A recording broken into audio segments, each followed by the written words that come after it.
پاکستانی باہر سے پیسہ بھیجتے ہیں پاکستان میں. دیکھیں ہم نے آئی ایم ایف کے لیے 1 ارب 1.1 یا 1.2 ارب ڈالرز کے لیے بہت تھوڑی سی اماؤنٹ ہے.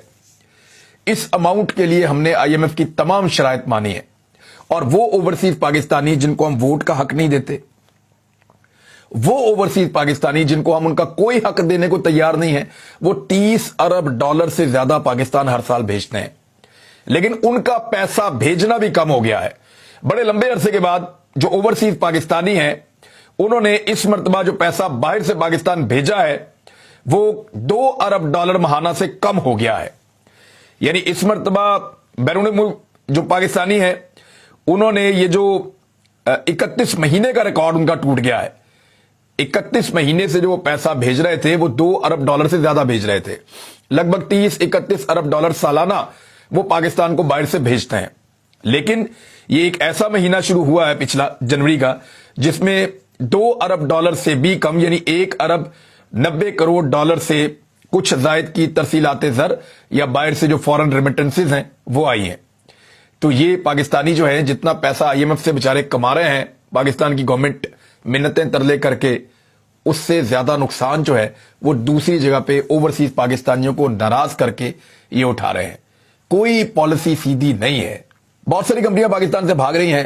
جو بڑی گاڑیاں بنانے والی کمپنیز ہیں ان کے اسپیئر پارٹس نہیں آ پا رہے, اس کی وجہ سے وہ گاڑیاں نہیں بنا پا رہے, اور اس کی وجہ سے ان کی جو پروڈکشن ہے وہ اتنی کم ہو گئی ہے کہ سیل 50% تک گر گئی ہے. یعنی آدھی سیل گر گئی ہے گزشتہ سال کی نسبت. گزشتہ سال عمران خان صاحب کی حکومت تھی, ڈبل گاڑیاں بک رہی تھیں, ابھی آدھی گاڑیاں بک رہی ہیں. وجہ یہ ہے کہ باہر سے اسپیئر پارٹس نہیں آ رہے اور قوت خرید بھی لوگوں کی بہت متاثر ہوئی ہے. دوسری جانب برطانوی ایئر لائن ہے یہ ورجن اٹلانٹک, اور یہ بڑی مقبول ایئر لائن ہے دنیا میں. انہوں نے اپنے نئے آپریشنز کا اعلان کیا ہے, لیکن ساتھ ہی ساتھ انہوں نے کہا کچھ تبدیلیاں ہم کر رہے ہیں, اور پاکستان کے لیے انہوں نے اپنی پروازیں معطل کر دی ہیں.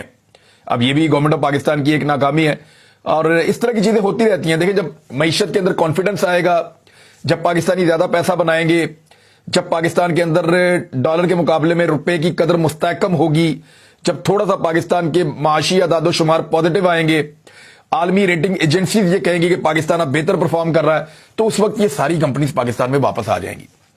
یہ آبویس ہے. جب حالات خراب ہو جائیں, کسی ملک کے اندر سیاسی عدم استحکام پیدا ہو جائے, اس کی وجہ سے لوگوں کا کانفیڈنس اکانومی میں سے چلا جائے, تو یہ ساری چیزیں اس کے ساتھ لنک ہوتی ہیں اور لگاتار یہ ہوتی چلی جا رہی ہیں. صدر پاکستان سے جو ملاقات کی ہے اسحاق ڈار صاحب نے, کیونکہ اب یہ کرنا چاہتے ہیں کہ ایک آرڈیننس کے ذریعے سے, صدارتی آرڈیننس کے ذریعے سے ایک منی بجٹ جو ہے وہ لانچ کیا جائے. اب آئی ایم ایف کی شرائط ہے